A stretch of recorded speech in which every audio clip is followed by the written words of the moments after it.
د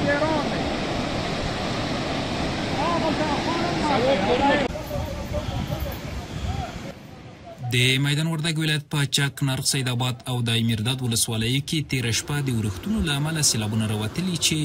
د مالي زیان ترڅنګ یې ځاني زیانونه هم اړولي دي. راپورونه ښیي چې وروستۍ ورښتونو او سیلابونو په دغه ولایت کې ګڼ شمېر کرنیز محصولات او ځمکې تخریب کړي او ځینې د تګ راتګ لارې هم ویجاړې کړي دي.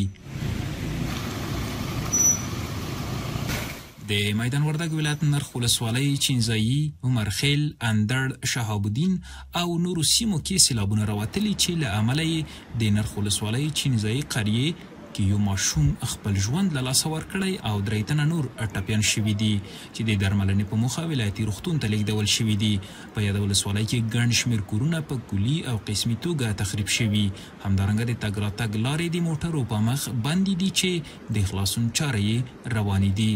تېره شپه د میدان وردګ ولایت په نرخ سید آباد، چک او د میرداد ولسوالۍ کې سیلابونه راوتلي وو چې د دغه سیلابونو له کبله په نرخ ولسوالۍ کې یو تن شهید او درې نور ټپیان شوي وو او ټپیانو روغتیایي وضعیت اوس د ډاډ وړ دی او د دې ترڅنګ په پراخه کچه کرنیز محصولات له منځه تللي دي او د عمومي لارې د ولسوالیو بندې وې چې د ورځې په جریان کې د پیښو په وړاندې چمتووالي ریاست لخوا دغه لارې بیرته د ترافیکو پر مخ پرانیستل شوې. بلخوا د سید آباد، چک او د میرداد ولسوالیو کې هم سیلابونه راوتلي چې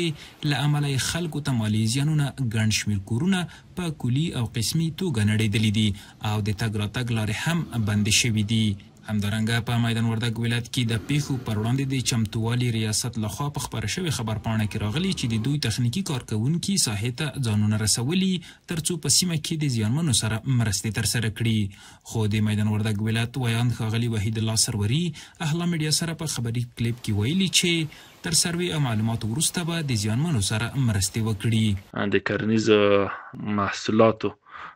سروې جریان لري چې په بشپړېدو سره به یې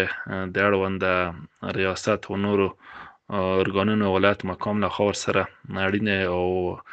لازمې مرستې ترسره شي. دا په داسې حال کې ده چې پرون جمعه د لوګر، خوست په ګډون په ځینو نورو ولایتونو کې هم سیلابونه راوتلي چې له ځانه سره ګڼ شمېر زیانونه لري.